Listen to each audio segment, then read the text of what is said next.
अस्सलाम वालेकुम। हमारी आज की video is about two types of taxes जो कि अप्लाई होते हैं ऑन बायर एंड सेलर जब भी आप कोई प्रॉपर्टी ख़रीदने या बेचने के लिए जाते हैं। ये एडवांस टैक्स है और हम आज डिस्कस करेंगे कि इसकी परसेंटेज क्या है और इसकी एप्लीकेशन क्या है। नंबर 1 जो टैक्स है वो सेक्शन 236C के अंडर आता है। FPR का ये सेक्शन 236C है and this applies on seller of property. जैसे कि आपको पता है कि रिसेंटली जो बजट आया है और उसमें जो चेंज आई है उसमें 3 कैटेगरीज बना दी गई हैं, सेलर की भी और बायर की भी। उसमें पहली कैटेगरी जो है वो फाइलर की है, सेकंड इज लेट फाइलर और थर्ड जो है वो आपका नॉन फाइलर है। इससे पहले खाली 2 कैटेगरीज होती थी, फाइलर एंड नॉन फाइलर, लेकिन गवर्नमेंट ने देखा कि बहुत से लोग जब प्रॉपर्टी खरीदने या बेचने लगते हैं तो उस वक्त वो जल्दी से फाइलिंग करके फाइलर स्टेटस में आ जाते हैं, तो उस चीज को कंट्रोल करने के लिए उन्होंने लेट फाइलर की कैटेगरी इंक्लूड की है। अब इस ये टैक्स रेट इसमें है कितना सेलर के ऊपर, तो उसमें 3 स्लैब्स बनाए गए हैं। एक ये कि ऐसी प्रॉपर्टी जिसकी FPR वैल्यू 5 करोड़ से कम है, फिर सेकंड स्लैब में जो 5 करोड़ और 10 करोड़ की ब्रैकेट है, और थर्ड जो है वो 10 करोड़ से ऊपर की ब्रैकेट की जो प्रॉपर्टीज हैं वो हैं। फाइलर के ऊपर रिस्पेक्टिवली अगर हम देखा जाए तो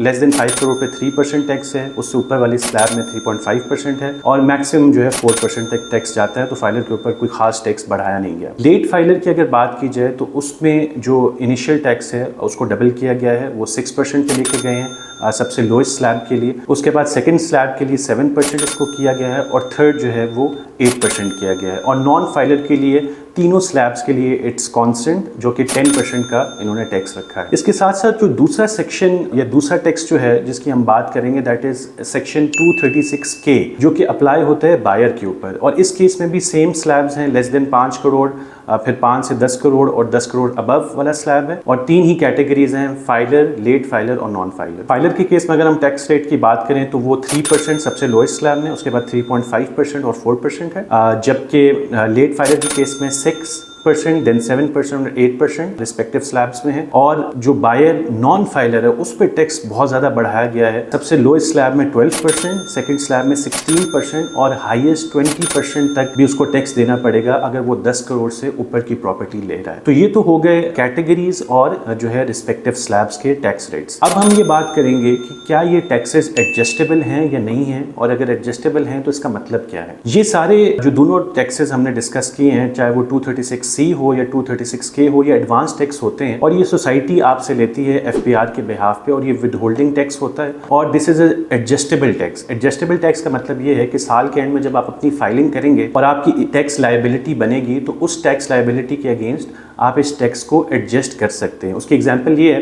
कि आपने अपनी टैक्स लायबिलिटी साल के आखिर में कैलकुलेट की तो आपने 2 लाख रुपया टोटल टैक्स जमा कराना था, लेकिन उसी टैक्स ईयर में आपने एक प्रॉपर्टी खरीदी थी जिसके ऊपर आपने एडवांस टैक्स दिया था 1.5 लाख रुपए। तो आप उस 1.5 लाख को जो 2 लाख टैक्स आपने देना है उसके अगेंस्ट एडजस्ट कर सकते हैं। तो this is adjustable. Similarly seller के लिए भी ऐसा ही है। एडवांस टैक्स में एक चीज ये जरूरी है कि एडवांस टैक्स जिस आपने टैक्स ईयर में प्रॉपर्टी ली होती है उसी साल में आपको उसको पूरा का पूरा रिपोर्ट करना होता है, और रिपोर्ट करने के बाद साल के एंड में जब आप फाइलिंग करते हैं तो आप उसको एडजस्ट कर सकते हैं against your tax liability. Secondly, ये टैक्स तब एडजस्टेबल नहीं होगा अगर आप उसी साल में वो प्रॉपर्टी खरीदेंगे और फिर उसी साल के अंदर उसको बेच देंगे। उस केस में this tax is not adjustable. तो ऐसे फाइलर लोग जो इस वजह से थोड़ा परेशान हो गए थे कि जी टैक्स रेट बढ़ गए हैं, खासतौर पे 236C या 236K सेक्शन के बारे में, तो उनको ये बता सकता हूँ कि एक तो पहली बात ये है कि उनके लिए टैक्स रेट कोई खास नहीं बढ़े, नॉन फाइलर के ऊपर ज़्यादा इम्पैक्ट है। सेकेंडली, ये टैक्स एडजस्टेबल है, तो अगर आप अपनी प्रॉपर फाइलिंग करते हैं इनकम टैक्स की और आपकी एक टैक्स लायबिलिटी साल के आखिर में जनरेट होती है तो उसके अगेंस्ट आप इस टैक्स को एडजस्ट करा सकते हैं। तो it's not a big burden on you. तो ओवरऑल इसके बारे में कुछ मिसकंसेप्शंस थी, आई होप कि वो आपकी क्लियर होंगी। In case you have any questions related to taxation on property, you can message us on the given number. Thank you for watching this video.